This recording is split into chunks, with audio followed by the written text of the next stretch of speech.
Ana shundaq Allah subhanahu wa taala ni'mat bersimu, o ni'matni tunumay, o maddevi zulm ostidagi hayotni sig'ingan kishilarninki psixikasi, ruhiy holati va oqibatidan xabar beradi. Qarab qarag'an bo'lsak, bu jazo bizga nihoyat ig'irdek bilinadi. Biz tuanda Bani Isroillarninki xilqini, ne'mat kutgan pozitsiyasini ko'rsak, bu jazoning naqadar haq ekanligini ko'ramiz. Allah subhanahu wa taala qalbimizga o qo'rqinch tufayli necha ming kilometr yiroqlikda zolimdan qo'rqib biz nurg'un ishni qilamiz, nurg'un ishni qilmaymiz. Bu deganlik nega gap? Zolim bizni necha ming kilometr neresida turib kontrol qildi deganlik.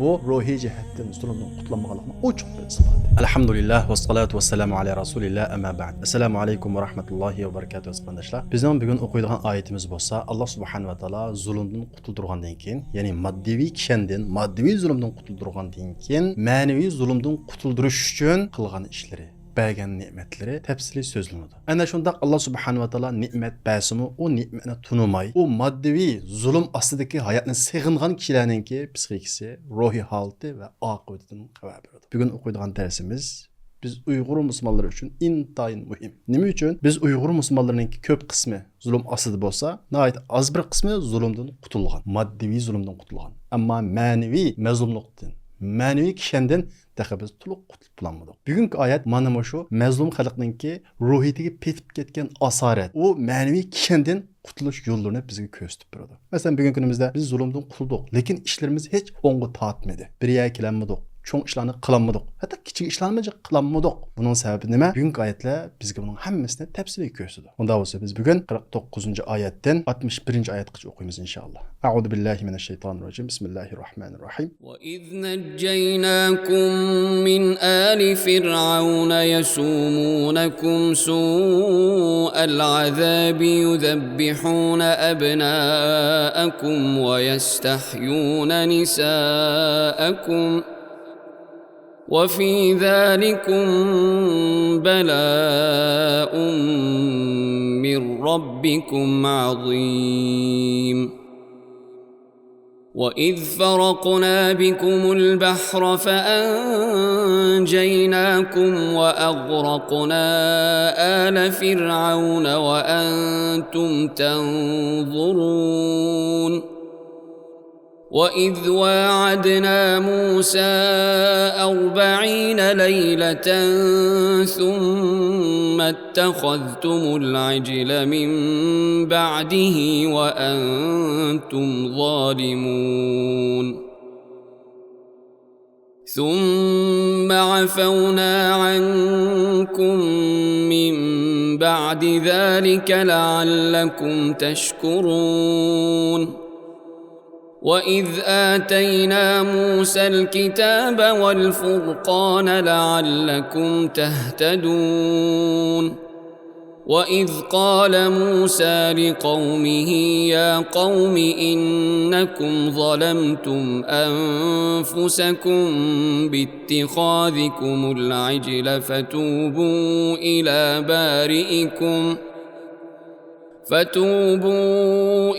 بارئكم فاقتلوا أنفسكم ذلكم خير لكم عند بارئكم فتاب عليكم إنه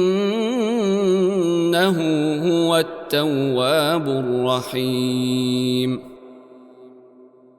وإذ قلتم يا موسى لن نؤمن لك حتى نرى الله جهرة فأخذتكم الصاعقة وأنتم تنظرون ثم بعثناكم من بعد موتكم لعلكم تشكرون وظللنا عليكم الغمام وأنزلنا عليكم المن والسلوى كلوا من طيبات ما رزقناكم وما ظلمونا ولكن كانوا أنفسهم يظلمون وإذ قلنا ادخلوا هذه القرية فكلوا منها حيث شئتم رغدا وادخلوا الباب سجدا وادخلوا الباب سجدا وقولوا حطة نغفر لكم خطاياكم وسنزيد المحسنين. فبدل الذين ظلموا قولا غير الذي قيل لهم فأنزلنا على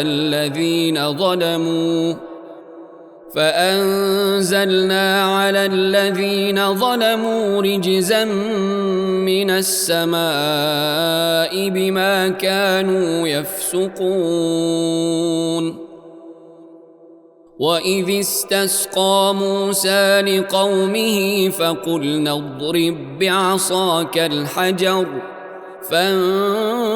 فانفجرت منه 12 عينا قد علم كل أناس مشربهم كلوا واشربوا من رزق الله ولا تعثوا في الأرض مفسدين.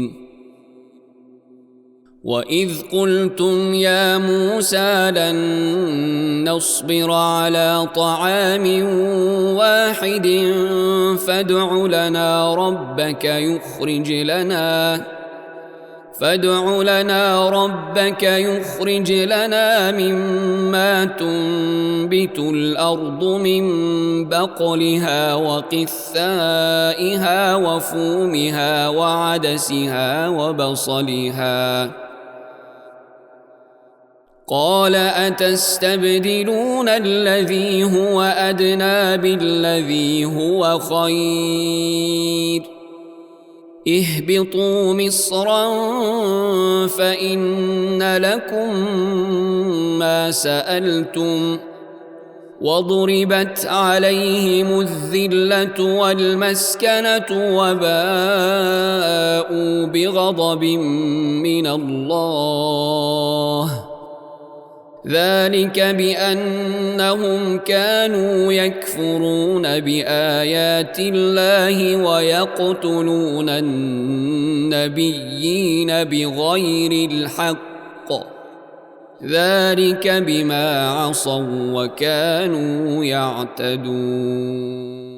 وإذ نجيناكم من آل فرعون يسومونكم سوء العذاب يذبحون أبناءكم ويستحيون نساءكم وفي ذلكم بلاء من ربكم عظيم. Öz vaqtida Allah subhanahu wa ta'ala öz vaqtida deyish orqali bergan ne'matini eslatadi. Shu Yahudilarninki, Bani İsraillarning tarixini so'zlash orqali bizlarga mu dars beryapti. Öz vaqtida biz sizlarni Fir'avn guruhidan qutuldirgan edik deydi Allah subhanahu wa ta'ala. Yani Bani İsraillarni Fir'avn Misrda zulm qilgan vaqtida Musa alayhisalomni avatish orqali mo'jizaviy yo'llar bilan Qizil dengizni ikkiga yerishga o'xshash ularni qutuldirgan. Shundaqla Allah subhanahu wa ta'ala bizga o'xshash mo'jizaviy yo'llar bilan zulmdan qutulgan Uyg'ur musulmonlarga qutulishdan iborat bu buyuk ne'matni eslatib.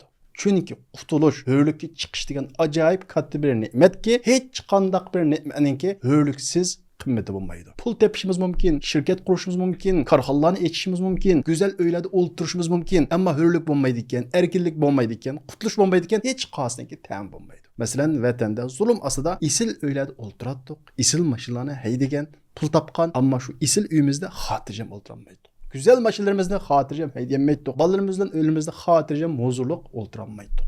Birisinin balısı köp de, birisinin uyadi meselesi var, bu yadi meselesi var da korkunç içinde yaşaydık. Demek kutuluş, hürlük her kandak bir nimetinin asası. Kutuluş olmaydıyken, hürlük olmaydıyken o nimetlerin hiç kayısınki tamam olmaydı. Allah subhanahu wa ta'ala bizni ana şundak maddi kişiden kutuldurdu. Bugün günümüzde hem de hemen esinin tamam buldu. Lakin biz bunu unutup gittik. Bu kutuluşun büyük nimet ikenlikini unutup gittik. Şunun için Allah subhanahu wa ta'ala eslenler.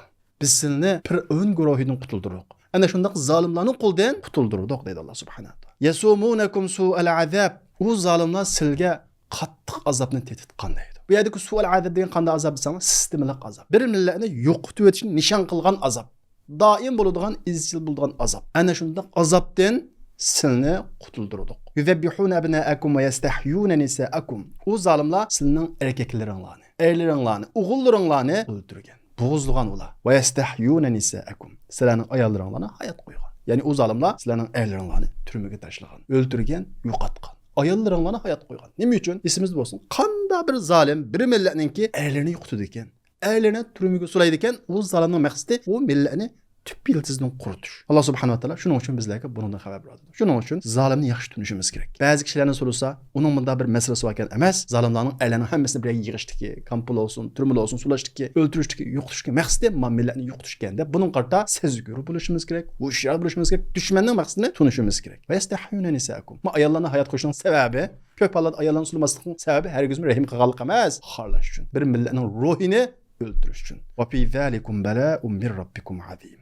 Aşununda Rabbanglar tarafından sizlarga büyük bir sınaq va imtihon bor deydi. Zulm ostidagilarga nisbatan shuning qarta hushyor bo'lamdi. Quldan kelishcha tirik turamdi. Bo'y egmay turamdi. Va shundaqla zulmdan qutulgan kishilar uchun qutulish ne'matiga shukr qilamdi, qilmamdi. Mana shundaq bir sınaq va imtihon bor deydi Alloh subhanahu. Qarab baxsak bu oyat Bani İsraillarninki voqealigini bayon qiladi. Lekin bugungi kunimizga xitob qiladi. Bizga xitob qiladi. Va id faraqna bikumul bahr fa anjaynakum va aghraqna ala fir'auna va antum tanzurun. O'z vaqtida biz sizlar uchun dengizni ikkiga ayirdik, yo'diq.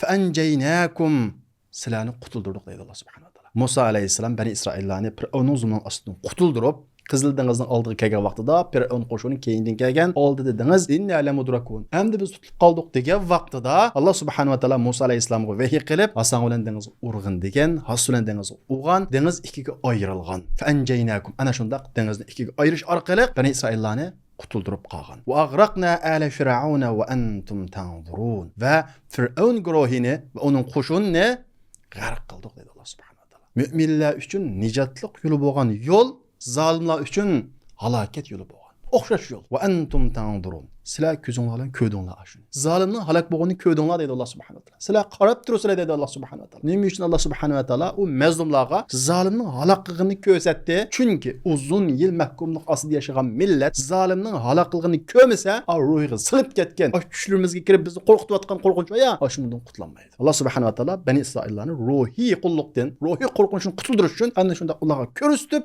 uni halok qilib, ularning qalbidan qo'rqishni sökib tashlashni iroda qilgan. Va idh wa'adna Musa 40 leyla. Öz vaqtida biz Musaga 40 kechini va'da qildik. Endi sizlar moddiy zulmdan qutuldinglar. Moddiy kishandan qutuldinglar. Bir millat moddiy zulmdan qutulgandan keyin eng muhim ish nima desanglar, ilohiy ko'rsatma. Qanday bir millat moddiy zulmdan qutulgandan keyin ilohiy ko'rsatmaga esilmaydi ekan, shuning atrofiga uyushmaydi ekan, vayron bo'lib ketadi, yo'q bo'lib ketadi, xor bo'lib ketadi, ruhiy qulluqqa yana mahkum bo'ladi. Garchi jismoniy jihatda qulluqdan qutulgan bo'lsin. Shuning uchun Alloh subhanahu va taolo Bani İsraillarni o'z zulmdan qutuldirgandan keyin tunji qatim qilgan ish nima bo'ldi? Musa alayhisalomga 40 kechini va'da qilib, 40 kechida Tavrotni tushirish uchun Musa alayhisalomni turtaqqa berishga buyurdi. Musa alayhisalom turtaqqa ketdi. Thumma takhaztumul ajla min ba'dihi wa antum zalimun. Ondan keyin sizlar muzayni iloh qilib oldinglar. Musa alayhisalom ketgandan keyin. O'ylab baqadigan bo'lsak, bir millat zulm ostidan qutuldi. Musa alayhisalom payg'ambar ekanligiga ishondi. Zulmdan qutulgandan keyin Musa alayhisalom shunda alam kitobni topshirish ilishini ketgan vaqtida darhol shirkka tushdi. Hayoti bo'yicha necha yil, hatto necha avlod ana shunday butqa, haykallarga ibodat qilib kelgan bo'g'achqa zulmdan qutulgandan keyin yana shu koni e'tiqodini sig'indi. Uningga ketdi. Samiri deydigan bir kishining ozdirishi bilan butqa ibodat qildi.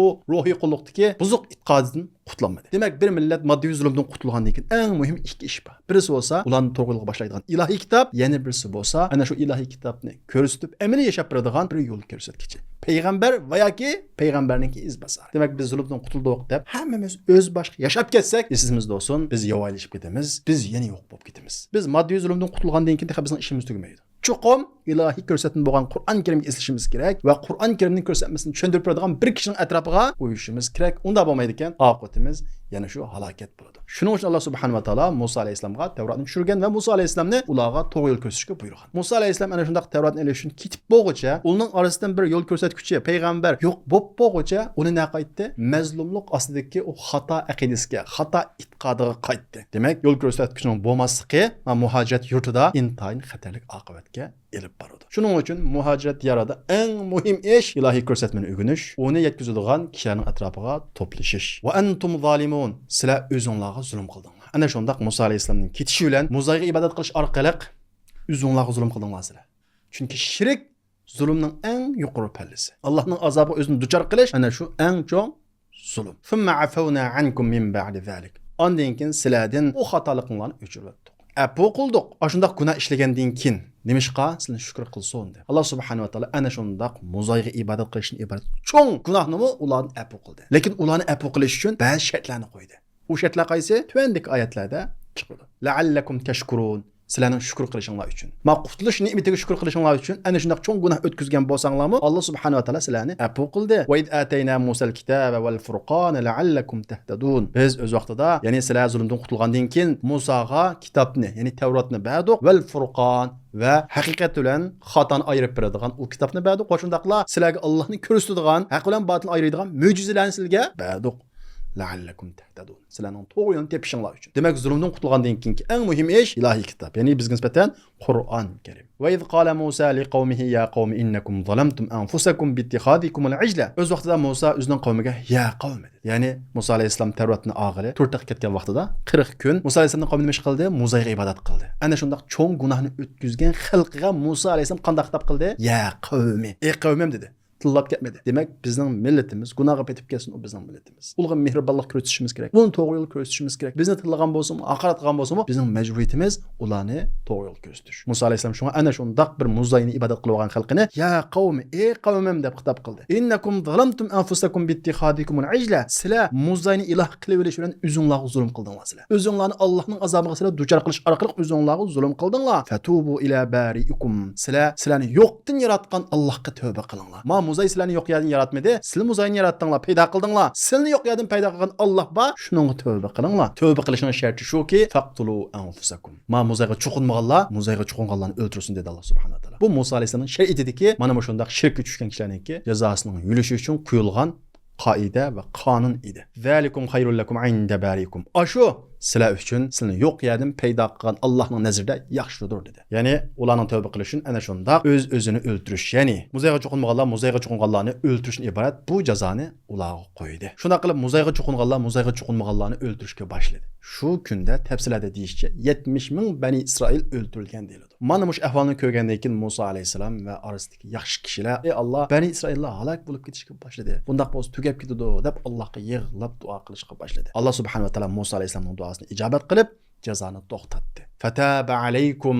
Alloh subhanahu va taolo sizlarga tövbedi. Tövbanglarni qabul qildi dedi. Bu vaqtda Alloh subhanahu va taolo Bani Isroillarga shundoq bir tövbediki, o'ldirilganlarni shahid qatori hisobladi. Saq qolganlarni bo'lsa, gunohini afu qilib, ularni kechirim qildi. Innahu huvat-tawwabur rahim. U Alloh subhanahu va taolo haqiqatan tövbeni ko'p qabul qiluvchi va nihoyatda mehribondir. Qarab qarag'an bo'lsak, bu jazo bizga nihoyat ig'irdek bilinadi. Biz tuanda Bani Isroillarningki xilqini, ne'matga tutgan pozitsiyasini ko'rsak, bu jazoning naqadar haq ekanligini ko'ralaymiz. Alloh subhanahu va taolo: "Va iz qultum ya Musa lan nu'mina laka hatta naralloha jahratan fa akhadhatkumus-sa'iqatu wa antum tanzurun" deydi. O'z vaqtida sizlar Musaga: "Ey Musa, biz Allohning uchuq ko'migicha, ko'zimiz bilan ko'migicha sana ishonmaymiz" dedinglar deydi. Qarab baqinglar, Alloh subhanahu va taologa shirk qo'shgandan keyin Alloh subhanahu va taolo ana shundaq bir-biringlarni o'ldiringlar deb jazoni bergandan keyin, Allohga yoldirib duo qilgandan keyin, bu jazoni to'xtatgandan keyin Musa alayhisalom o'zining qavmidan 70 dan oqsoqolni tanlab, Alloh subhanahu va taologa tavba qilish, Alloh subhanahu va taologa yoldirish uchun turtoqqa elib chiqdi. Musa alayhisalomga bo'lsa Alloh subhanahu va taolo so'z qildi. Allohning Musa alayhisalomga so'z qilganligini bu 70 oqsoqol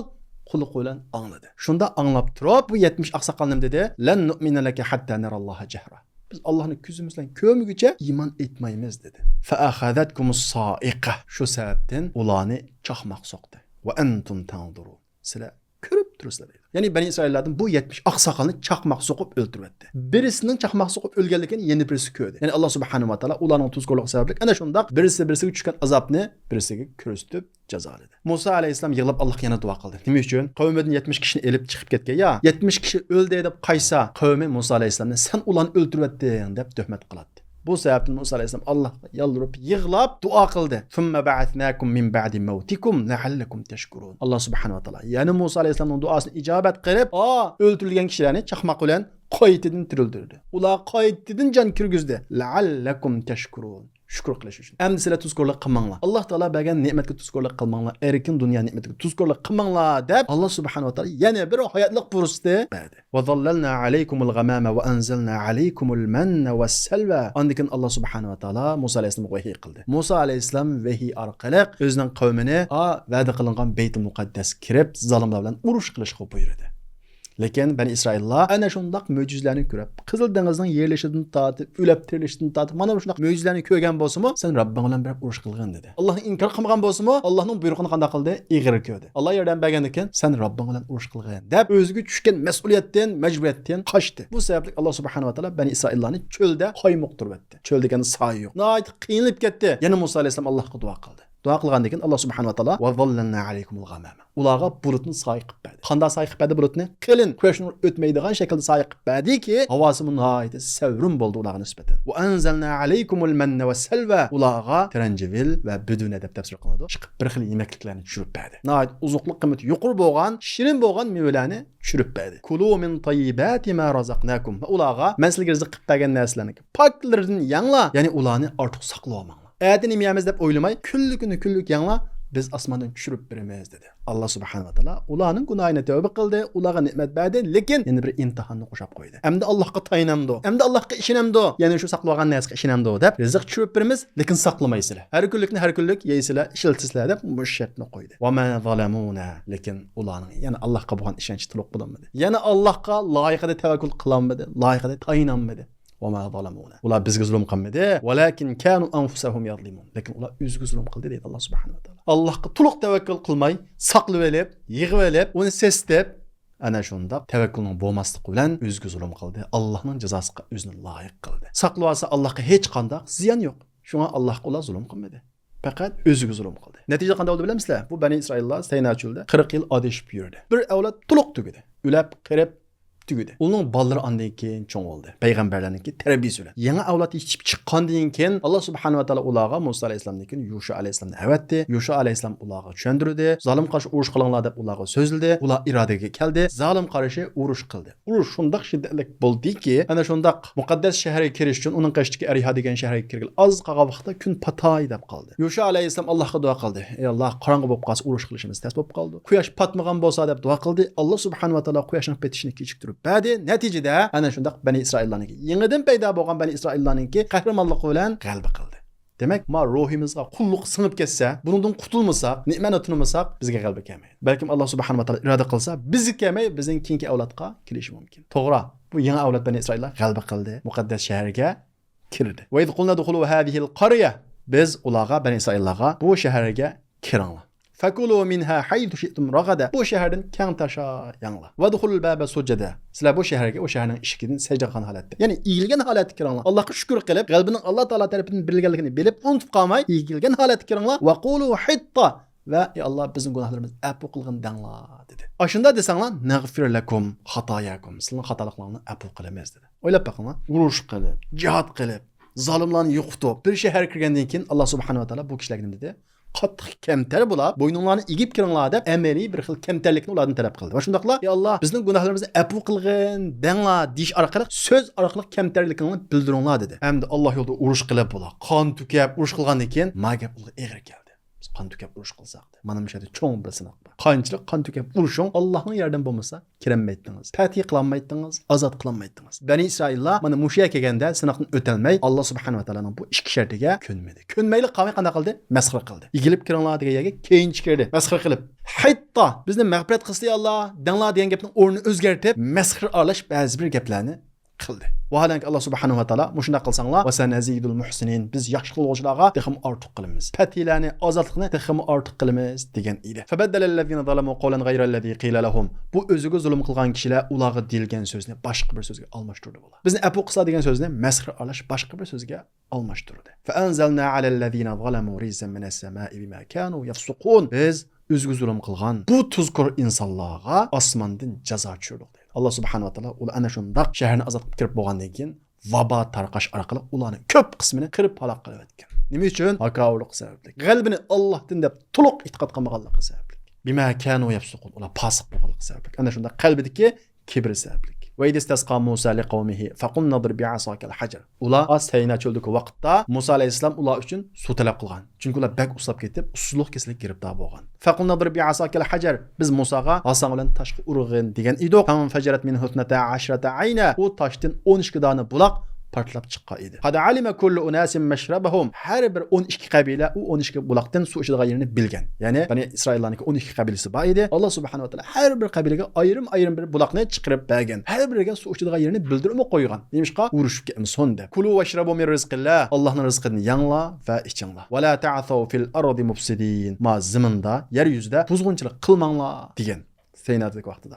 Ve iz qultum ya Musa lan nasbira ala ta'amin wahidin fad'u lana rabbaka yukhrij lana mimma tunbitul ard. Sizlar o'z vaqtida, Seynadik vaqtida Bani Isroillar ya Musa, ey Musa, lan nasbira ala ta'amin wahidin fad'u lana. Biz bir xil tamoqqa sabr qilolmadik. Tuyab qoldik, zirkib qoldik. Fad'u lana rabbaka yukhrij lana mimma tunbitul ard. Sen biz uchun Rabbingga duo qilgin. Bizga zaminning ko'ktatlardan tarxamak, samsaq, yisimoq va piyazlarni o'stirib bersin dedinglar deydi Alloh subhanahu. O'ylab baqinglar, Alloh subhanahu va taolo Bani Isroillarga osmondan rizq tushirib bersa, ular zamindan o'sadigan Misrda Fir'avnninki qo'l ostidagi vaqtda, qo'l vaqt deydigan tamoqlarni so'rgan. Demak inson uning ne'mat katta berilgan vaqtda, ko'p berilgan vaqtda uni his qilmaydi. Masalan, bugungi kunimizda qaysi birimiz Alloh subhanahu va taologa zamindan ne'mat qilib berganligi uchun shukr qilib baqdik, unutib ketdik. Buni biz normal ish sanadik. Bani Isroillarmi har kuni osmondan tushib turgandan keyin uni normal sanagan. Ne'mat har kuni damlatsa, u normal sanalib qoladi. Uning normal sanalganligi normal ekanligini bildirmaydi. Allohning ne'mat ekanligidan chiqolmaydi. Shunga har vaqt Allohga shukr qilishimiz kerak. Hamda nima uchun Bani Isroillar u tranjivil buduniga o'xshash isil tamoqlarni, tarixamak, yisimoq, samsaqqa o'xshash bu xil tamoqlarga tegishni iroda qildi bilamsizlar?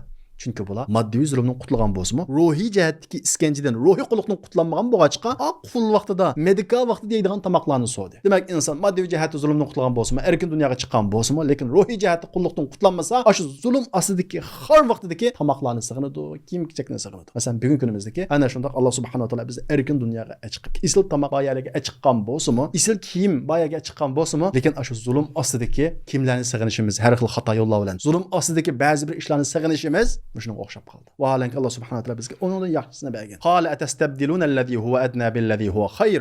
Musa alayhisalom ularga sizlar ma yaxshi narsani nachar narsaga tegishamisizlar? Alloh subhanahu va taolo sizlarga mana shunday isil narsalarni bersa, zulm ostidagi medikal vaqtinglarda yeydigan osh tamoqlarni sizlar so'ramsizlar? Ihbitu misran fa inna lakum ma sa'altum. Sizlar shu zulm ostidagi tamoqlarni sig'inib ketgan bo'lsanglar, qaytingizlar. Misrga beranglar sizlar so'g'an narsanglar bashiyadi. Shu Fir'avn bayaga basanglar, so'g'an narsanglarga erishsizlar dedi. Alloh subhanahu va taolo bu oyat orqali Alloh subhanahu va taolo erkin dunyo ne'matidan iborat bu ne'matni bersa, ma ruhiy jihatga qulluqdan qutlanmay, ana shu zulm ostidagi eng nachar tamoqlarni chiqib yegan kishilarga sizlar ruhinglarni uzamagan bo'lsanglar, qaytinglar sizlar dedi Alloh subhanahu. Soğulanlar bağışladı. Mihrinlarını üzülmegen tamak bağ. Ma erkin dünyanın emetini his kılamagan bolsanlar sizler zulüm aslı tutup aç tamaklarını yanlar. Oş kimlerini kiyinler dedi Allah subhanahu wa ta'ala. Wa duribat alayhimu zilla. En ağır ceza ne oldu bilir misiniz? Erkin dünyanın emetine çıkıp onundan faydalanmagan, zulüm aslıdaki tamaklarını sığıngan, ma Allah şükür kılmagan, kutuldurduk degenden ibaret bu hürlüknün nimetini his kılamagan kişilerge wa duribat alayhimu zilla. Ular harlık kaldı. Ma ruhi cihatte erkin bulanmaganlık için ular harlıkta devam kılıverdi. Hakiki hürlükle erişemedi. Vel meskene muhtaçlık kaldı. Maddi cihatte muhtaçlık kaldı. Arasında namrat tügümedi. Başındaklar ruhi cihatte gaday bop kaldı. Muhtaç, kul bop kaldı. Meskene degen ruhi cihatki namratlıkını közdü. Yani bunda kişilerin kalbede bir xil toymaslık, qanaetsizlik mana şundak illet payda oldu. Bu kim tarafından? Allah subhanahu wa ta'ala tarafından şükür kılmaganlık için verilgen bir ceza oldu. Demek maddi cihatki zulmden qutulgan bir millet, ma ruhi cihatki mahkumluktan, xarlıqdan qutulanmaydı iken Allah subhanahu wa ta'ala ularga xarlıqni mubtala qilib qo'ydi. Va shundaqla ularga ruhiy jihatda gadayliqni mubtala qilib qo'ydi. Va shundaqla muhtoj qilib qo'ydi. Bu Alloh subhanahu va taolaning oyati. Va ba'u bi ghadabin minalloh. Va ular Allohning azobiga uchirdi. Mana shunda xorliq, ruhiy jihatda kambag'allik, qanoatsizlik, shukrsizlikdan iborat mana shunda Allohning jazosiga uchirdi. Zalika bi annahum kanu yakfuruna bi ayatillahi va yaqtuluna nabiyina bighayri haqq. Zalika bima asaw va kanu ya'tadun. Mana shu jazo ularga nima sababdan bo'ldi? Ularningki Allohning oyatlarini inkor qilganlik sababdan bo'ldi. Uchuq tushirib bergan mo'jizani, zolimning qo'ldan qutuldirishni iborat shundaq mo'jizalarni inkor qilganligi uchun va shundaqla va yaqtuluna nabiyina. Ulardan keyin kelgan avlod Yahya, Zakariya alayhisalomga o'xshash payg'ambarlarni o'ltirganligi uchun nahaq holda Alloh subhanahu va taologa osilik qilganlik uchun, chek-chegaralardan oshganligi uchun, haddidan oshganlik uchun mana shunda xorliqqa, ruhiy muhtojlikqa, moddiy jihati kambag'allikka mubtala bo'ldi dedi Alloh subhanahu va taolo. Demak, zulmdan qutulgan millatning xatolik nereden boshlanadi ekan? Allohning bergan ne'matlarini inkor qilishdan boshlanadi ekan. Zulm ostidagi u hayotni sig'inishdan boshlanadi ekan. Oxirida Allohning payg'ambarini o'ltiradigan va payg'ambarlarning varisi bo'lgan olimlarni o'ltiradigan. O'ltirish jismoniy jihatdan bo'lmaydi. Yuz obro'ni tushiribdimi o'ltirganga o'xshash. Uni e'tiborsizlashtiribdimi o'ltirganga o'xshash. mana shunday holatga yetib boradi. Demak, bizning ahvolimizni aniq holda Alloh subhanahu va taolo tasvirlab turadi. Va shundaqla bizniki ruhiy jihatdan qutulishimiz uchun aniq formulani ko'rsatib turadi. Demak, Alloh subhanahu va taoloniki bir millatni zulmdan qutulganligi u millatga bergan buyuk bir ne'mati. Buning ne'mat ekanligini his qilishimiz kerak. Biz moddiy zulmdan qutulgandan keyin ishimiz tugamaydi. Eng chong ish boshlanadi. U bo'lsa qaysi ilohiy ko'rsatmaning atrofiga zich uyushish va shundaqla u ilohiy ko'rsatmani amaliy shaklda yashab ko'rsatib beradigan payg'ambar va payg'ambarning varislarining atrofiga uyushish. Biz zulmdan qutulgandan keyin endi hamma ish tugagandek olimlarga, ahlimlarga, da'vatga muhtojimiz yo'qdek, ilmdan, da'vatdan, Qur'on hadisdan yiroqlashdikmi? Ezib ketimiz, yo'q bo'lib ketimiz, adishib ketimiz, yavaylashib ketimiz, halok bo'lamiz. Bu intayin uchuq bir haqiqat. Va shundaqla Alloh subhanahu va taoloning bergan oyatlari, mo'jizalarini unutib ketsak, zulm ostidagi oyatni sag'insak, oldimiz qarab mangmasak, ya'ni keynimiz qarab olsak, Bani Isroillarga o'xshash ihbitu Misr. Misrga biringlar dedi Alloh subhanahu va taolo. Qaytan aslar shu zulm bo'lgan. Biz sanab ketgan bo'lsak. Bu oxirida bizni Allohning g'azabiga elib boradi. U g'azab shundaq bir g'azabki, bizni xor qilib o'tadi. Xorlab ketamiz. Nega bo'lsak, ikkinchisini bo'lib yashaymiz. Chet ellik deb chetga qaqilamiz va shundaqla ruhiy jihatda gadoylik qilamiz. Muhtoj bo'lib qolamiz, faqir bo'lib ketamiz. Shunga chet elga chiqqandan keyin faqir bo'lib qolmasam bo'ladi. Xor bo'lmasam bo'ladi, kuchlik bo'lsam bo'ladi dedi ekanmiz. Shu Qur'onga mahkam eslashimiz kerak. Qur'onning oyatlariga kuchimizdan yetishicha mahkam eslashimiz kerak. Mana bu bizningki ruhiy jihatga qulluqdan qutulishimizningki birdan bir yo'li. Demak, aziz qarindoshlar, biz moddiy jihatdan qutulgan bo'lsakmi, ruhiy jihatdan qutulish uchun tirishishimiz kerak. Qur'on Karimimizga mana bu shunday ruhiy jihatdan qutulish yo'llarini, shunday qissalarni so'zlash orqali, yo'llarni ko'rsatib orqali bizga ko'rsatib beradi. Alloh subhanahu va taolo hammamizni xuddi moddiy jihat zulmdan qutulganga o'xshash, ruhiy jihatdanmi qutuldirsin. Qalbimizdagi u qo'rqinchni yo'qitib etsin. Qalbimizga u qo'rqinch tufayli necha ming kilometr yiroqlikdagi zolimdan qo'rqib biz nurg'un ishni qilamiz, nurg'un ishni qilmaymiz. Bu deganlik nega gap? Zolim bizni necha ming kilometr nerisida turib kontrol qildi deganlik. Bu ruhiy jihatdan zulmdan qutulmaganlikning ochiq bir isboti. Mushunday kelsak, agarda Allohning azobi qilamiz. Alloh subhanahu va taolo bizni bu xil kasaldan, bu xil xatolikdan saqlasin. Va oxiru da'vana alhamdulillah.